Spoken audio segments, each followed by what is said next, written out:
গতকাল রাতে কুরুল গেমিং লাইভে থাকা অবস্থায় ম্যাচ স্টার্ট দিয়ে দেয়, সেই সাথে আমরা ম্যাচ স্টার্ট দিয়ে দেই কুরুল গেমিং এর সাথে ম্যাচ মেকিং করার জন্য। কিন্তু দুঃখের বিষয় হচ্ছে গাইস, কুরুল গেমিং আমাদের ম্যাচে না পড়ে আমাদের ম্যাচে পড়ে যায় এক সুন্দরী চাচি ভিভাস লাইভ স্ট্রিমার, যাকে তোমরা কম বেশি সবাই চিনো। কিন্তু গাইস আমি এখনো ভালো করে চিনি না, যদিও নাম শুনছিলাম এর আগে।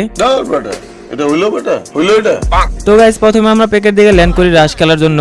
মোটামুটি লুট নিয়ে আমি যখন ঘরের ভিতরে রাশ দেওয়ার উদ্দেশ্যে রওনা দেই, তখন আমার সামনে পড়ে যায় সুন্দরী চাচি, আই মিন আমাদের চৌতি গেমিং। যখনই গাইস আমি একটু কাকিরে ড্যামেজ দেই, তখনই কাকি আমার উপর অভিমান করে আমার P90 দিয়ে হেডশট মেরে চাঁদের দেশে পাঠিয়ে দেয়। মানে কি বলবো, যাই হোক। তো গাইস তার কিছুক্ষণ পরে কাকির অভিমান ভাঙানোর জন্য আমি ডাবল স্নাইপার নিয়ে রাশ দেই। ডাবল স্নাইপারের মার খেয়ে কাকির রিয়াকশন যেমন ছিল, এটা কি হ্যাকার? এটা কি দেখো captain women guys body shot মারতেছি তাই আমার লোকজনে হ্যাকার বলতেছে, আর যদি আমি হেডশট মারি তাহলে যে কি বলবে আল্লাহই জানে। তো গাইস চাচিরা যখন আমি নক করি, চাচা এর সাথে সাথে এসে আমাকে পেছন মেরে দেয়। সো যাই হোক, সেটা বড় বিষয় নয়, বড় বিষয় হচ্ছে চাচা যখন আমাকে গাইস পেছন মেরে দেয়, তখন আমার টিমমেট চাচারে মারতে যেয়ে আবার চাচিরে মেরে দেয়। তো তারপর চাচির রিয়াকশনটা যেমন ছিল তোমরা একটু দেখো। তো গাইস এইভাবে চাচির স্কোয়াড আমাদের সাথে একের পর এক মায়ের খাইতেছিল, আর গাইস তারা এইভাবে রিয়াকশন দিতেছিল, মানে পুরাটাই ফানি ছিল একদমই। চাচিরা যে ওই সময় গাইস লাইভে ছিল আমরা সেটা লক্ষ্য করি নাই, পরবর্তীতে দেখি যে চাচি লাইভে ছিল। চাচির স্কোয়াড ওয়েপ আউট না করা পর্যন্ত গাইস আমাদের শান্তি নাই। এর জন্য গাইস আমরা আবারও নামতাছি পেকের দিকে, মানে পেকের দিকে যাচ্ছি। যখনই গাইস আমি এদিকে ল্যান্ড করি, তখন দিকে আরেক চাচা চলে আসে এখানে। তো চাচারা আমি ডাউনলোড করে দেই, ডাউনলোড করে গাইস প্যাকেট করে আবার চাঁদের দেশেও পাঠাই দেই। সো এখানে গাইস আমাদের এক কিল হয়ে গেছে, কিল হওয়ার কথা ছিল অনেকগুলা। তো এরপরে গাইস আমি এখান থেকে মোটামুটি লুটপাতি নিয়ে নেই। তার একটু পরে দেখি যে চাচিতে আবার আমাদের 300 মেরে দিছে। তো গাইস আমাদের টিমমেটকে মারার পরে চাচির রিয়াকশনটা যেমন ছিল একটু দেখো। ঠিকই আছে মোর। সো এখান থেকে দেখতে পারতেছো গাইস আমি আবার যাইতেছি মারার জন্য।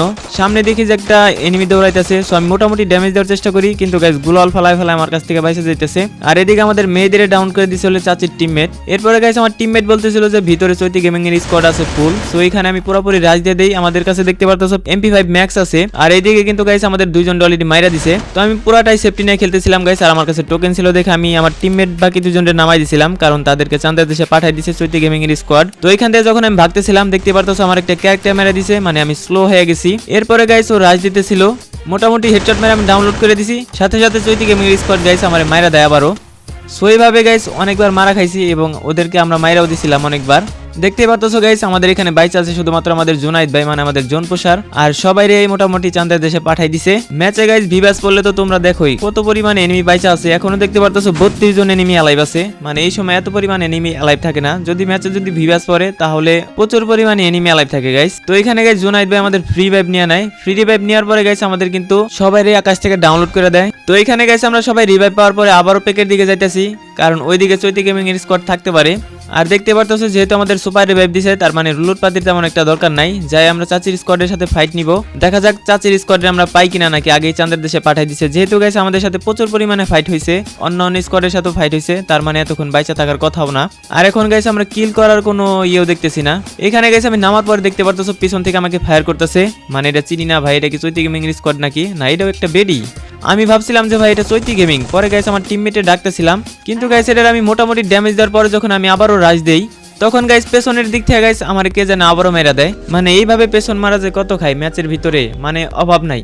একটা মারতে যায় গাইস আরেকটার কাছে মারা খেয়ে যায়। জুনাইদ ভাই কিন্তু অলরেডি জোনের ভিতরে চলে আসছে, মানে জুনাইদ ভাই হচ্ছে আমাদের জোন পোষার, আর জোনে থেকে আমাদের বারবার রিভাইভ দেয়। এবারও কিন্তু আমি আবারও রিভাইভ পেয়ে গেছি। এখন গাইস আমি আর পেকের দিকে যাব না, কারণ পেকের দিকে জোন নাই। চৈতি গেমিং এর স্কোয়াড গাইস থাকতে পারে এখানে ফ্যাক্টরি দিকে, কিন্তু গাইস ওদের স্কোয়াড কি এখনো বাইচা আছে কিনা সেটাই হচ্ছে দেখার বিষয়।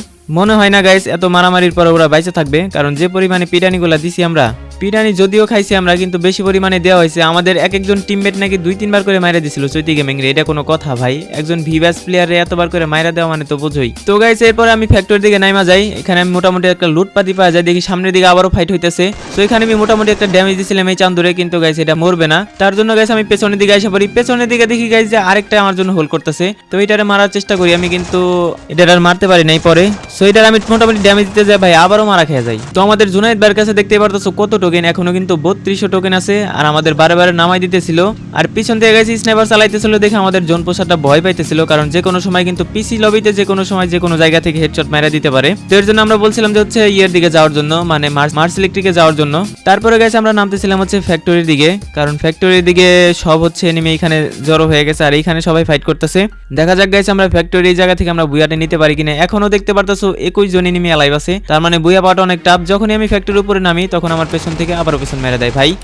এত পরিমাণে ফাইট হইতেছে, আর দেখতে পারতেছো এখানে কয় স্কোয়াড ছাদের উপরে ভাই। যে নতুন যে স্কেটিংটা দিছে না, এটা দেওয়ার পরে ছাদের উপরে সবসময় স্কোর থাকে। আর গাইস তোমাদের কাছে নতুন আপডেটটা কেমন লাগলো সবাই একটু কমেন্ট করে জানাই দিবা। আর আমাদের গাইস পেজের অবস্থা খুব একটা ভালো না, সো সবাই একটু আমাদের ভিডিওটা বেশি বেশি শেয়ার করো। সবাই চেষ্টা করে যে লাইক করার জন্য, আর শেয়ারটা একটু বেশি বেশি করে দিবা, তাহলে গাইস আমরা এই পেজে কন্টিনিউ করব। আর এই পেজে যদি গাইস আমরা কন্টিনিউ না করি তাহলে হচ্ছে আমরা আমাদের দ্বিতীয় পেজে কন্টিনিউ করব। আমাদের দ্বিতীয় পেজটা গাইস আমি কমেন্টে মেনশন দিয়ে রাখবো, তোমরা চাইলে আমাদের দ্বিতীয় পেজটা ফলো করে রাখতে পারো, কারণ প্রত্যেকদিন ওইখানে আমরা ভিডিও সারি। ওয়াল প্যাকিং এর যে ভিডিওগুলো, মানে গ্লোয়াল দিয়ে যে আটকে দেওয়ার ভিডিওগুলো, ওইগুলো তোমরা অনেকেই খুঁজতেছিলা। আর আমাদের এই পেজে বর্তমানে এমন কোনো ভিডিও দেওয়া হয় না, মানে ফানি ভিডিও। সো তোমরা চাইলে আমাদের সেকেন্ড পেজে ঢুকে দেখতে পারো, কারণ ওইখানে প্রত্যেকদিন 2-3টা করে ফানি ভিডিও আপলোড দেওয়া হয়। সো গাইস যাই হোক, এখানে দেখতে পারতেছো আমাদের বাইচে আছে শুধুমাত্র তিহান, আর সবাই মোটামুটি মরে গেছে। এখনো কিন্তু 12 জন এনিমি অ্যালাইভ আছে, আর আমরা কেউই তেমন একটা কিল পাই নাই, শুধুমাত্র আমরা চাচিরে মেয়েরা যে কয়টা কিল পাইছিলাম ওই কয়টাই। দেখা যাক গাইস তিহান আমাদের বুয়ে আনতে পারে কিনা। এখনো কিন্তু 12 জন এনিমি অ্যালাইভ আছে। আর একটা দেখতে পারতেছো ভাই এ জোনের ভিতরে গেছে, এখনো রিভাইভ দিতেছে ভাই, এটা মনে হয় যে জোন প্রসার হইতে পারে। আর একটা দেখতে পারতেছো তিহানের পিছনে নামছে, দেখা যাক এটা তিহান মারতে পারে কিনা। আর পিসি লবিতে ভাই এত পরিমাণে ভালো এনিমি থাকে, মোটামুটি ড্যামেজ ওকে নক করে দিছে, নক করে ক্লিয়ার। আচ্ছা 3টা কিল হইছে, দেখা যাক লাস্ট পর্যন্ত আসলে বুয়া নিতে পারে কিনা। এনিমি কিন্তু বাড়তাছে, এখন 15 জন হয়ে গেছে ভাই, বলতে না বলতে পেছন থেকে আবার মাইরা দিছে। সো এটাই ছিল আজকের ভিডিও। এখনো যারা আমাদের ভিডিওতে লাইক করে না সবাই একটু লাইকটা করে দিও, আর ভিডিওটা একটু বেশি বেশি শেয়ার করো গাইস সবাই।